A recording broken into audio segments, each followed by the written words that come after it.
तो व्यूअर्स, आज के वीडियो में हम देख रहे हैं कक्षा 12वीं के अभिव्यक्ति और माध्यम हिंदी विषय के अभिव्यक्ति और माध्यम विषय की जो आपकी बुक है उसके इम्पोर्टेंट वैकल्पिक प्रश्न। तो अभिव्यक्ति और माध्यम भी आपको तैयार करना है। उस बुक में से भी क्वेश्चन आपके एग्जाम में आने वाले हैं।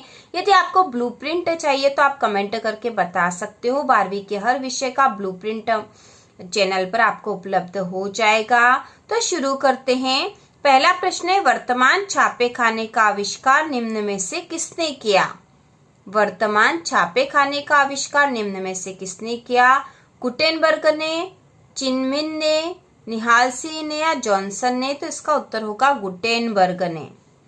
इसके बाद अगला है, समाचार लेखन की कौन सी शैली सबसे प्रभावशाली है? समाचार लेखन की कौन सी शैली सबसे प्रभावशाली है?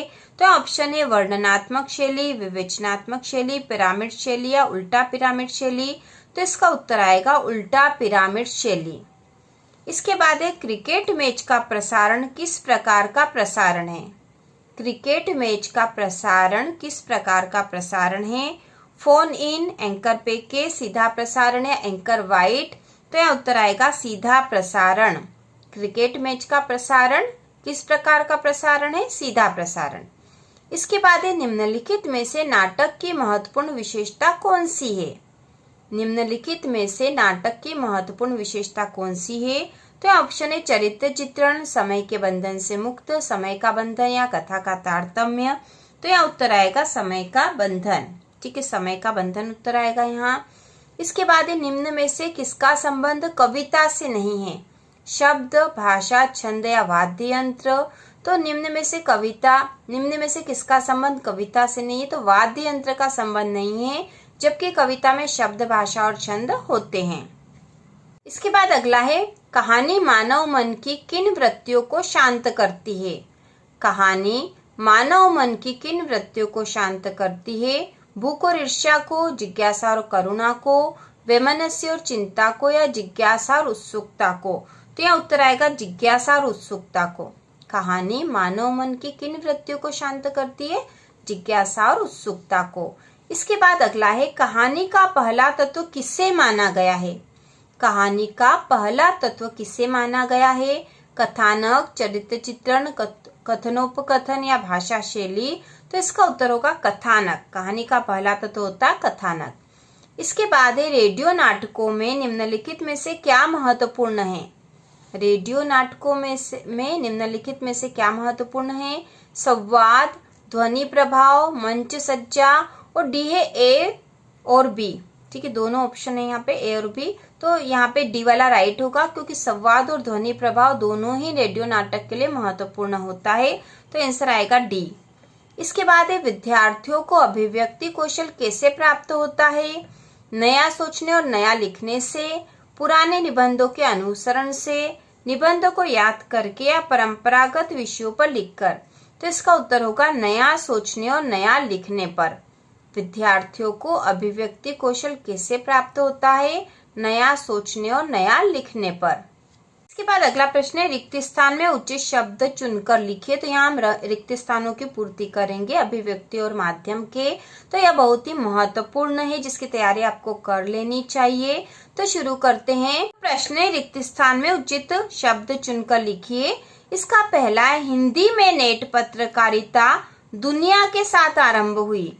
ठीक है, हिंदी में नेट पत्रकारिता दुनिया के साथ आरंभ हुई। तो यहाँ ऑप्शन है वेब या ऐप। तो यहाँ आएगा वेब। हिंदी में नेट पत्रकारिता वेब दुनिया के साथ आरंभ हुई। ठीक है, वेब दुनिया के साथ आरंभ हुई। इसके बाद दूसरा है, समाचार पत्र प्रकाशित करने के लिए आखिरी समय सीमा को कहा जाता है। समाचार पत्र प्रकाशित करने के लिए आखिरी समय सीमा को कहा जाता है हेडलाइन या डेडलाइन? तो यहाँ आएगा डेडलाइन। डेडलाइन जो है आखिरी समय सीमा को कहा जाता है। इसके बाद एक खबर को संपूर्णता के साथ प्रस्तुत करने को कहा जाता है। खबर को संपूर्णता के साथ प्रस्तुत करने को कहा जाता है एंकर पैकेज या फोन इन? तो यहाँ आएगा एंकर पैकेज। ठीक है, इसका उत्तर है एंकर पैकेज। खबर को संपूर्णता के साथ प्रस्तुत करने को एंकर पैकेज कहा जाता है। इसके बाद अगला है, भारत में पहली मूक फिल्म बनाने का श्रेय को जाता है। भारत में पहली मूक फिल्म बनाने का श्रेय जाता है राज कपूर या दादा साहब फाल्के। तो इसका उत्तर होगा दादा साहब फाल्के। भारत में पहली मूक फिल्म बनाने का श्रेय दादा साहब फाल्के को जाता है। इसके बाद अगला है, कविता का मूल तत्व है। कविता का मूल तत्व है संवेदना या सौंदर्य। तो यहाँ उत्तर आएगा संवेदना। ठीक है, कविता का मूल तत्व संवेदना है। इसके बाद अगला है, नाटक के संवाद हमेशा और होने चाहिए। तो कैसे होने चाहिए नाटक के संवाद हमेशा? तो ऑप्शन दे रखा, छोटे प्रभावशाली, बड़े क्लिष्ट। तो यहाँ आएगा छोटे प्रभावशाली। ठीक है, नाटक के संवाद हमेशा छोटे और प्रभावशाली होना चाहिए। यहाँ छोटे आएगा और यहाँ प्रभावशाली। तो नाटक के संवाद हमेशा छोटे और प्रभावशाली होना चाहिए। इसके बाद अगला है, ईदगाह कहानी के लेखक हैं। ईदगाह कहानी के लेखक है, तो बहुत आसान है, आपको पता ही। ईदगाह कहानी के लेखक है प्रेमचंद। इसके बाद अगला है, रेडियो नाटक में पात्रों की संख्या होती है। रेडियो नाटक में पात्रों की संख्या होती है बहुत कम या बहुत अधिक। तो यहाँ उत्तर आएगा बहुत कम। रेडियो नाटक में पात्रों की संख्या बहुत कम होती है। इसके बाद है, आधुनिक कहानियों को कहते हैं गल्प या आख्यायिका। तो आधुनिक कहानियों को आख्यायिका कहते हैं। ठीक है, यह आएगा उत्तर आख्यायिका।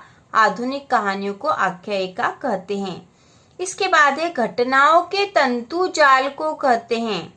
घटनाओं के तंतु जाल को कहते हैं संचारी भाव या कथा वस्तु। तो इसका उत्तर होगा कथा वस्तु। घटनाओं के तंतु जाल को कथा वस्तु कहते हैं। इस प्रकार से हमने अभिव्यक्ति और माध्यम के वैकल्पिक प्रश्न और रिक्त स्थानों की तैयारी कर ली है। इसके बाद हम आगे भी हिंदी विषय की इसी प्रकार तैयारी करते रहेंगे और वार्षिक परीक्षा तक हम इसकी संपूर्ण तैयारी करेंगे। तो इसी प्रकार के और वीडियो देखने के लिए, कक्षा 12वीं की संपूर्ण तैयारी के लिए चैनल को सब्सक्राइब कीजिए।